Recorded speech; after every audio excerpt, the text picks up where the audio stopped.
everybody, Linda here, the Scrapbooking Photographer. Welcome to my channel and thanks for stopping by. Today is the first video I'm doing for 2026, so welcome to the new year. And this hop is going to combine a couple of different things. One is Stampin' Stencil Savvy, which happens on the first Saturday of each month, and it's hosted by Brianna Spores over at My Life on Paper. And this month the prompt for us to follow is florals. So that works really well with the photos I've got for today, which were from a Rose Sunday in a town where I live at the end of 2025. The other hop that I'm taking part in today is run by Ginger from Ginger's Corner, and it's called 3 Pages, 3 Prompts.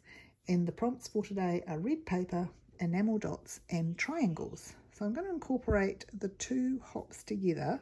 I'm just going to do the front page for the photos that we did there. So for Stampin' Stencil, I have some stippled roses from Stampin Up as a stamp. I've also got a stencil with some flowers. I've also got a triangle stencil and a rose embossing folder. Some triangles from Close to My Heart, which I'll use to cut things out. And I'm using the red background, which is real red from Stampin' Up, and I've already cut 2 sides off so that we end up with a frame around the outside. So I'll gut the back of that and make some triangles out of that. What I'm thinking of doing is making triangles in 3 different colours. One in that real red, one set in this from the mixed pattern paper from Stampin' Up, still available. It's just gorgeous. On the other side it's a completely different colour, and it's a strawberry slush, so I've got a plain strawberry slush piece of cardstock there to go with it as well, which isn't as red as that, but if you had them on your own you might think, oh, red, pink, not sure. Anyway, I thought they all go well together. So what I'm going to do first is cut out some triangles in all 3 of those colours, and then we'll do some different things with them, with the stamps and embossing and that kind of stuff. I've gutted the back out of there now, and then I'll place these photos on the front. I was originally thinking only 1 photo, but these 3 give more of a feeling to the day. But I will mount that middle one to match the base, so I'll do that in the real red also. And I'm just daubing around the outside of it there because it's 2-tone cardstock, and so there's a white core that's showing through the middle, and I think behind the photos it's nicer not to see that, so I'll put that in there. And then I'll bring in the 2 different stencils and see which works the best. I felt that the flowery one was just a little bit too busy with the busy photos as well, and more things to come on top. So I did opt for the triangle one, and then I'll have them going all pointing upwards. And because this piece of white willow is smaller than 12 by 12, I'm going to line up the top right hand corner first and use the blending brush to whiz around those areas that we'll see on the right of the pictures. And I won't go right to the edge because I'd like a more feathery look than what you'd get if I did everything. And then when I'm finished that little piece, I'll move it over so that the bottom left hand corner matches the corner of the smaller white willow, and do the same thing on that side and get that feathery look rather than the sharp lines. And you can see when I put it back on top of the red piece that those ones near the edge, although they're feathery, they work better being in the position that we pop them in. So using the triangles now, I'm going to take some and put them through the embossing folder. And you have to be careful when you load things into the embossing folder because there is a deboss side and an emboss side. So I got some upside down, but that's okay because the deboss side and the lighter colour will just add a little bit extra. And that's when it's great to have the 2-tone cardstock because the extra colour adds a little bit more to the layout. So I'll pop those to one side and bring in some of the other triangles that haven't had anything done to them yet, and also the stippled roses stamp. So there's a big stamp and a little stamp in this set, and the detail in them is amazing, and that's what you got with those rubber stamps, which are no longer available unfortunately. So I've used the small rose on the little triangles and then get the big gun out for the bigger triangles. and I'll show you a close-up in a minute, but that tone-on-tone stamping really adds something, I think, and it's quite a subtle introduction of some florals for our Stamp and Stencil Savvy hop. You can see there on the lighter one, they stand out so well. So then I'll bring in these embossed ones again, and it won't work on the debossed ones, but using a little bit of sandpaper on my sanding block, I'll just rub off the top of the embossing.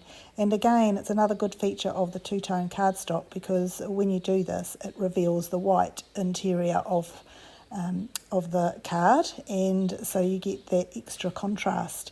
So that gives us quite a few different varieties of finishing on the triangles to add into the layout. And I'm going to use that big stamp again to go around the outside of the white willow. I've just popped some scrap paper underneath so that if I go over the edge it doesn't get any more ink on my sponge pad. And initially I do the four corners, but then once I stick it all together, I decide to go all the way around. So it does end up being a floral border all the way around the white willow. I'll daub around the outside as well, because I think that helps to blend from the real red that's in the stamping into the real red base page that we've got in the background.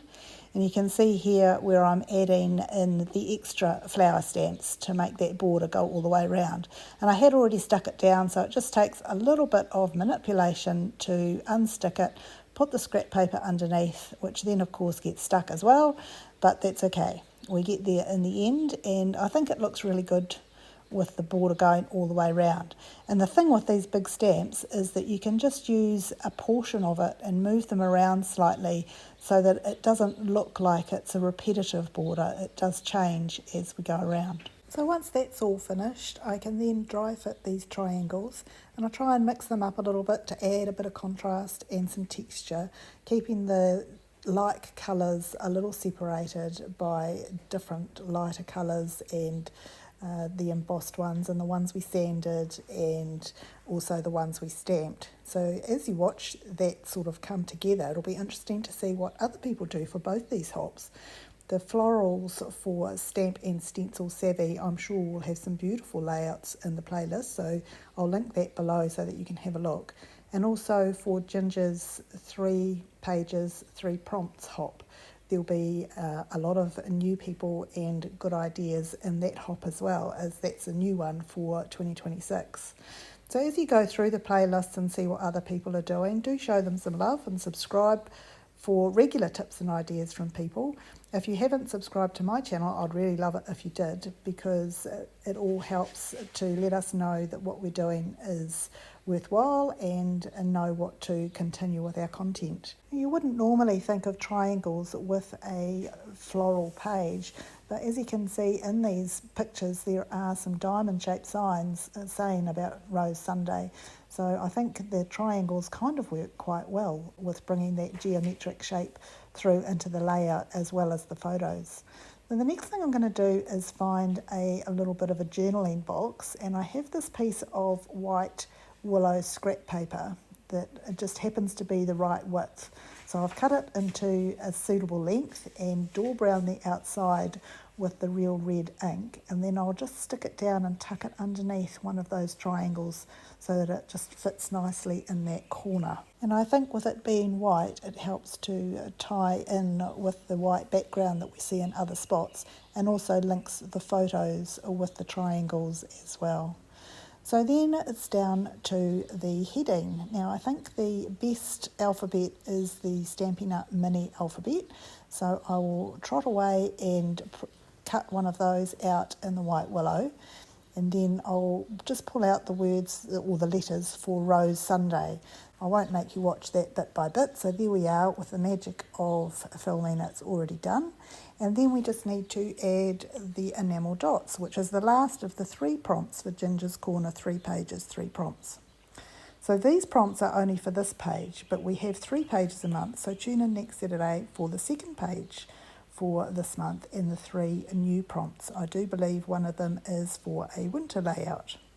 So we've also covered the floral aspect for Stamp and Stencil Savvy with stamps and a triangle stencil. So when I finished putting this together with the enamel dots, I actually added a few extra rose stickers down on the left hand side, but you'll see those in the photos at the end. I hope you've enjoyed seeing this come together. Thank you so much for watching, and happy crafting, everyone.